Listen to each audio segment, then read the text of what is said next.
It happened in minutes. Fire-scorched land couldn't hold rain, so mud poured down from the Glendora foothills below.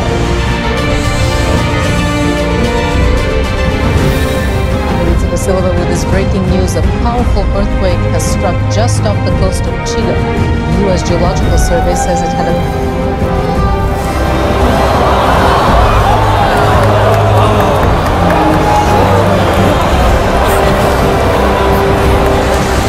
As dramatic as it was dangerous, the storm swept in suddenly.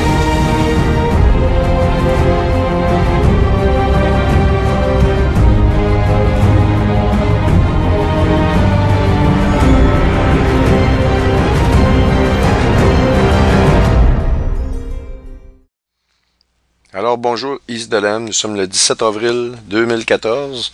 On continue dans la présentation. Le sujet qui suit va concerner, va être concentré sur la cathédrale de Saint-Jean-le-Divin à New York. Je remercie un frère dans la foi qui s'appelle Patrice, qui est en Europe.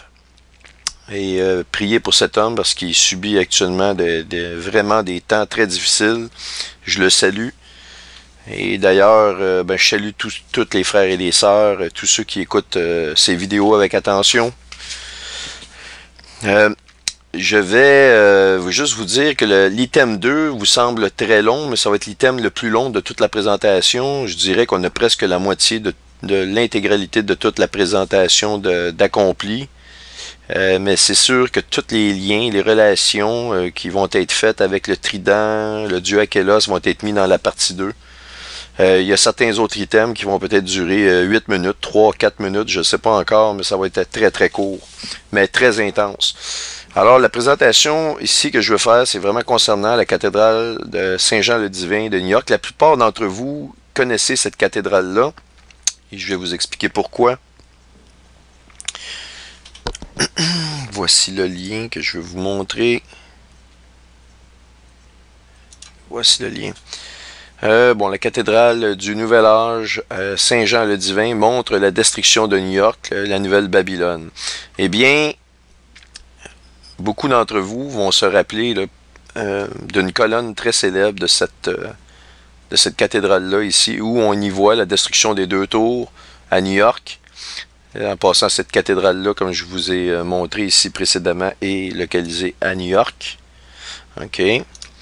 Et une autre colonne ici, où c'est la même colonne, mais un peu plus bas, où on y voit la destruction du pont de Brooklyn, avec des autobus qui sont pris dans des flots incroyables, avec la Statue de la Liberté.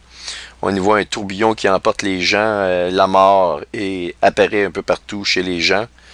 Et donc, si on suppose que ce qui s'est produit ici, ce qui est montré ici s'est produit, eh bien, on peut supposer que le reste va venir.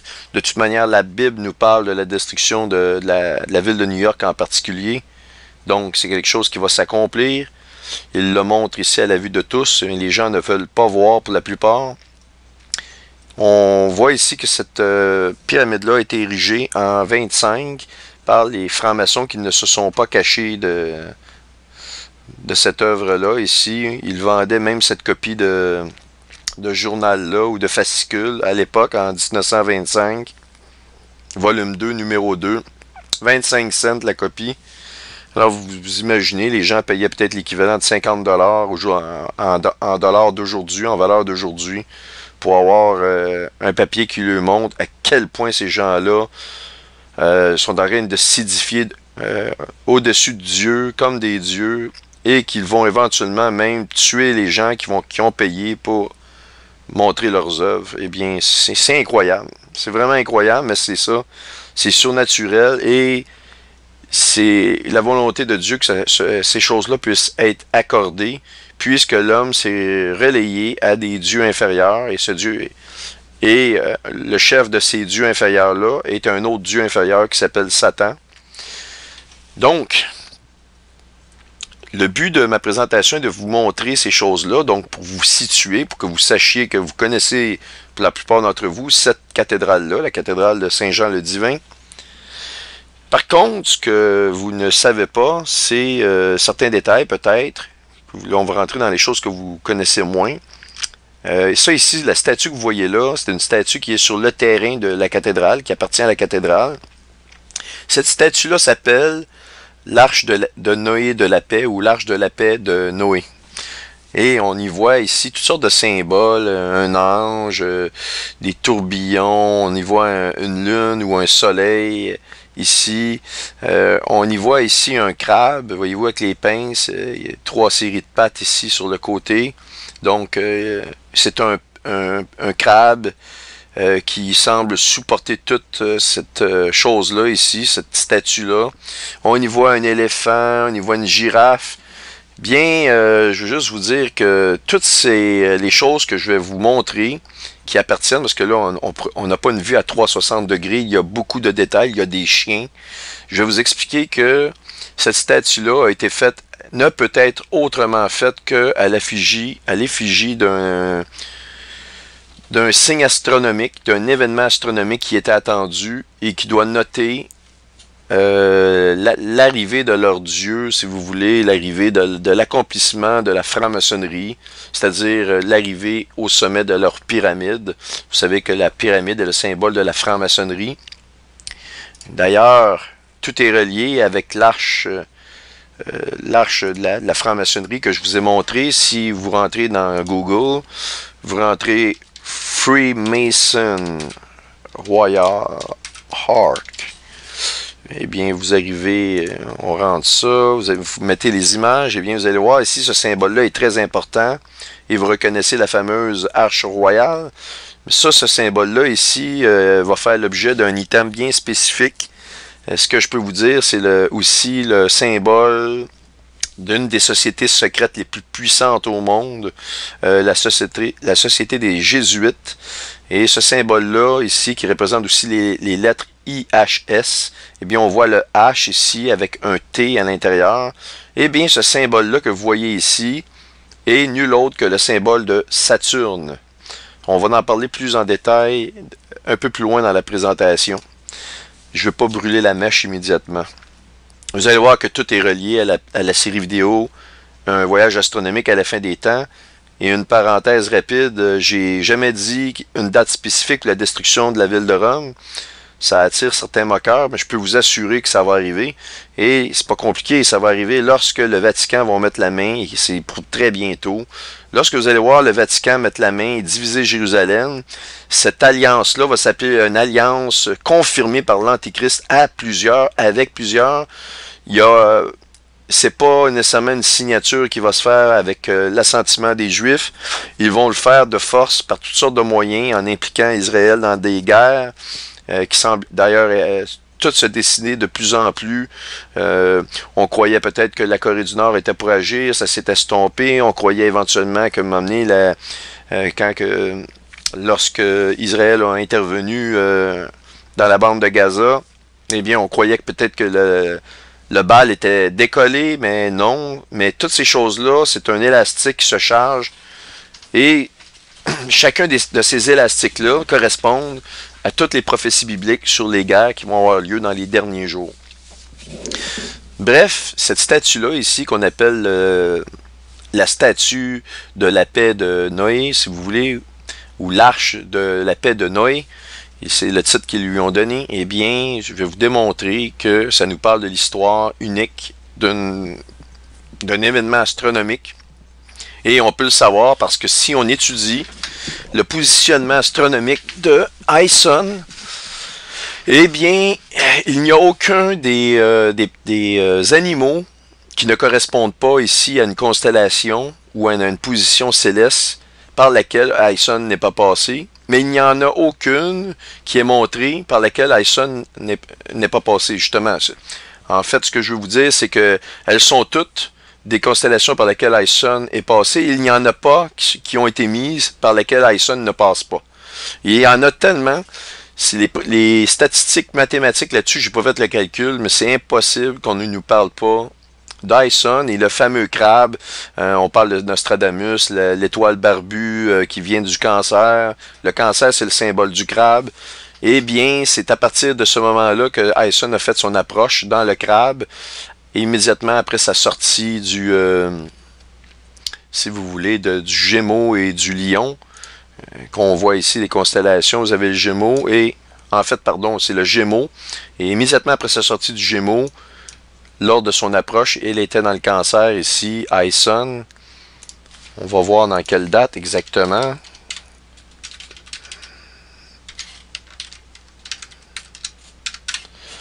Alors, Ison était aux alentours du mois de septembre, c'est ça, à la fête des trompettes. Elle se retrouvait dans l'œil, les 5 et les 6, dans l'œil du crabe. Donc, on le voit ici. Mais elle venait du Gémeaux. Bref, je vais vous démontrer ça. Ici, on voit une autre image de la statue en question.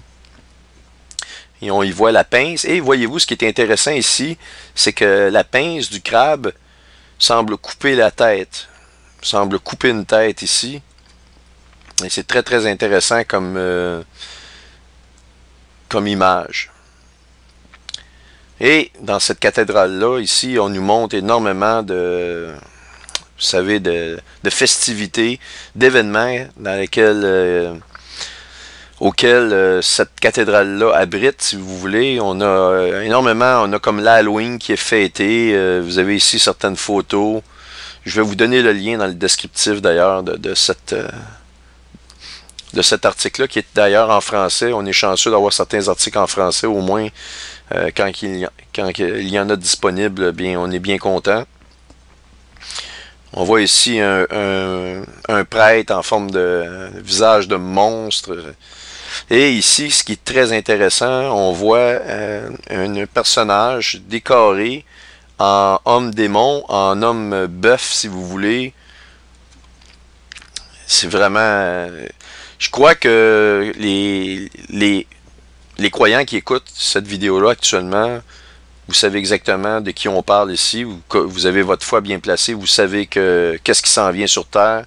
Vous savez qui est l'œuvre des mots de cette Terre. Et cette personne-là, cette entité-là s'appelle Satan.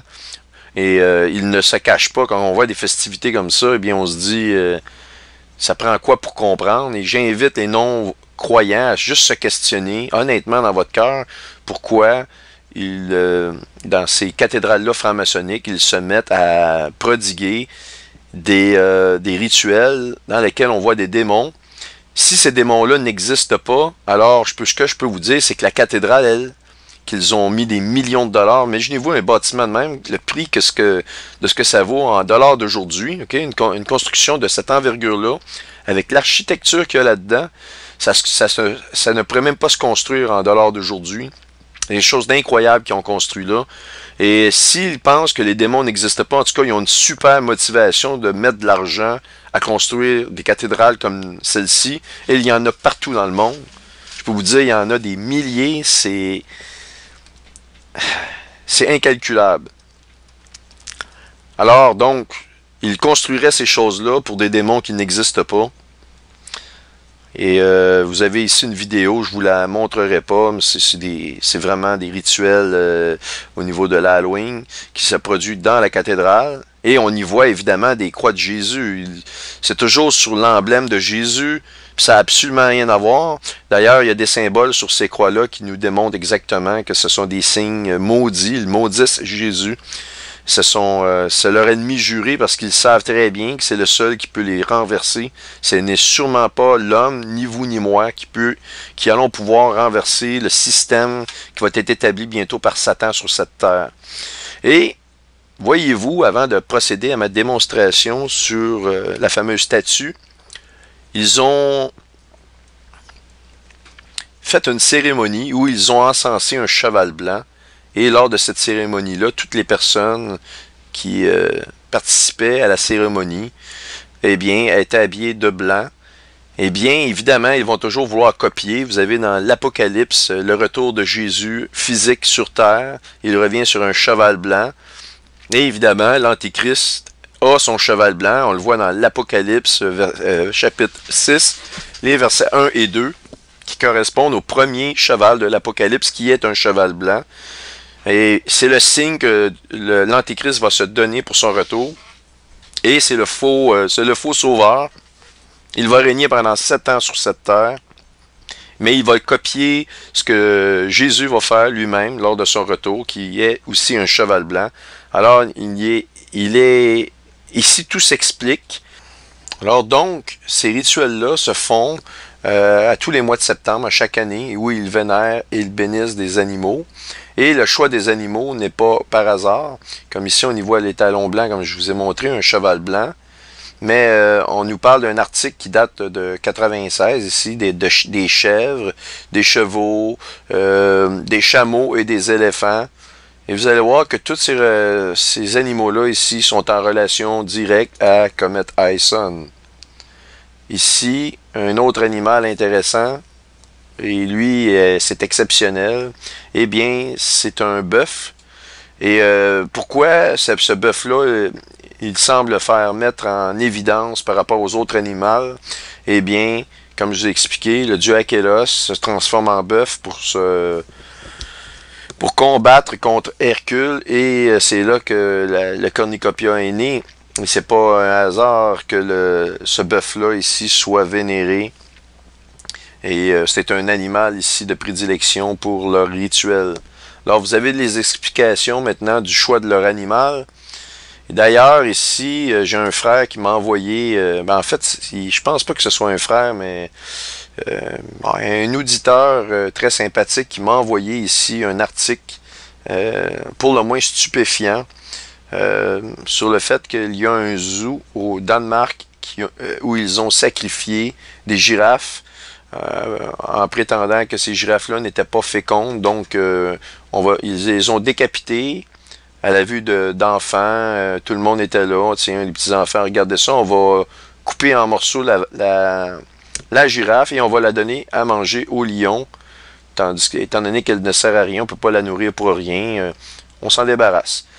Et la girafe, vous allez voir, dans l'ancienne... pour les Romains, c'est-à-dire que la constellation de la girafe que je vais vous montrer était considérée par les Romains comme étant un animal qui avait la caractéristique aussi du chameau.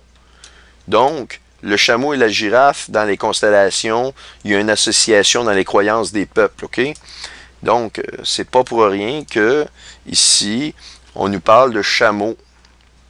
Mais par contre, vous allez voir, comme je vous ai montré ici, sur la colonne, vous allez la voir ici, il y a une girafe. On la voit ici très très très bien, la girafe. Vous allez voir, la girafe, c'est aussi le chameau. Et l'éléphant, on va y revenir, ok? Donc, le fameux bœuf. Bon, ici aussi, ça c'est intéressant, mais je ne vous en parlerai pas dans cette présentation-là, c'est dans ma prochaine, concernant, ils vont célébrer Lucia. Et Lucia, c'est aussi Lucina. Ok, Lucia, c'est Lucina. C'est la déesse du feu et des couches ou des femmes enceintes. Et cette déesse-là correspond exactement à Lucina. On nous en parle dans Virgile, le quatrième éclogue de Virgile, dans lequel on nous parle des retours des jours de Saturne, de l'Empire saturnien, dans lequel Déméter, la déesse céleste, refait son arrivée, son retour en force, et dans lequel on nous mentionne le nom de Lucina. Vous allez voir pourquoi. Encore une fois, tous ces événements-là ont été marqués ont été sonnés par l'avènement d'Ison.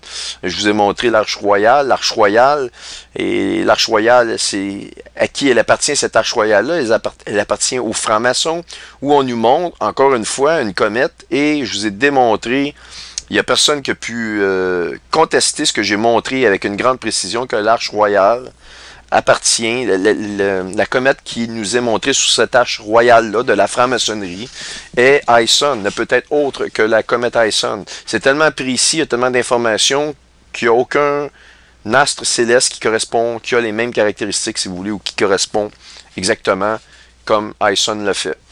Alors, bon, ici, ils font des choses avec des vélos. J'ai pas trouvé d'explication pour les vélos, mais...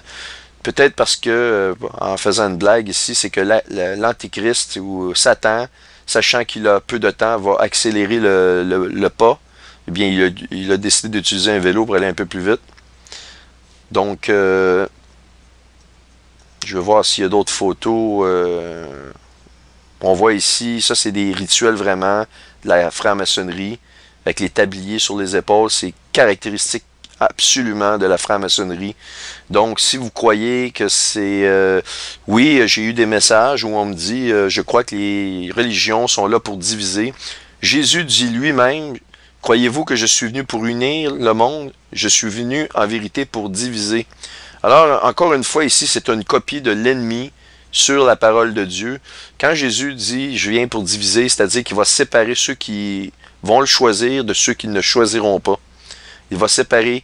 Et ça se peut que si vous soyez né de nouveau dans une famille qui ne le sont pas, eh bien, vos frères, vos sœurs vont vous tourner le dos. Peut-être pas tout le monde, mais vous allez avoir une division dans la famille. Votre père va vous haïr maintenant, mais votre mère va peut-être continuer à vous supporter. Ça va peut-être être un frère qui va vous supporter ou une sœur, mais il va y avoir une division. Malheureusement, même si vous dites à ces gens-là, vous voulez les aider, vous leur parlez des choses tranquillement, sans leur imposer, ils vont vous rejeter. Et c'est là, la parole de Dieu prend tout son sens, qu'il va diviser, il est venu pour diviser. Mais l'ennemi a créé plusieurs différentes religions, dont certaines, évidemment, pour créer plus de confusion avec le nom de Jésus. Et certaines religions ont été créées dans un but qui pouvait être noble au départ, mais ils ont été investis très rapidement. D'ailleurs, même les églises qu'on dit, entre guillemets, évangéliques, ont été investies, pour la plupart, par la grande franc-maçonnerie. Et vous y voyez des pasteurs qui ne croient, on ne sait même plus à quoi ils croient finalement. Et la majorité de l'ensemble de ces grandes églises-là sont en train de baiser la main du pape actuellement et vont accepter d'entrer dans ce qu'on appelle un mouvement d'acceptation mondiale de toutes les religions dans une. Mais le plan là-dedans, le but, c'est justement de vous éloigner de la vraie parole de Dieu, de qu'est-ce que la Bible nous dit vraiment. Il faut vous concentrer sur ce que la Bible vous dit vraiment et vous éloigner des soi-disant rumeurs de ce que Jésus peut avoir dit. Je vous donne un exemple. Si moi, vous êtes en Europe, vous prenez l'exemple que quelqu'un de vous vit en Europe, moi je vis au Canada, et quelqu'un vient en mon nom en Europe vous voir dire, bon, Yves Delem a dit que tu étais un ci et un ça, et il te dit d'aller te faire voir. Eh bien, vous prenez tout de suite, immédiatement, cette parole-là comme étant la vérité, et vous m'envoyez des messages haineux et de reproches. Et là, je vous dis, ben, j'ai rien dit de telle chose, je ne sais même pas de quoi tu parles. Alors, le Seigneur a dit certaines choses, et il y a des choses qu'il n'a pas dit.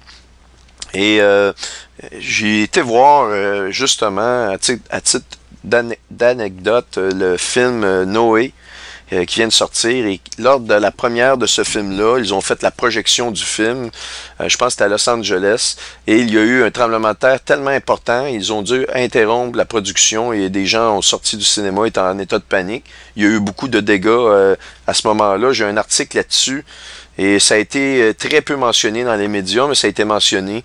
Je peux vous dire que quand vous allez voir ce film-là, vous pouvez comprendre pourquoi. C'est d'une abomination incroyable. Les gens qui vont voir ça, qui n'ont pas la notion de la parole de Dieu, vont dire, mais Dieu, il est fou, complètement fou, Dieu.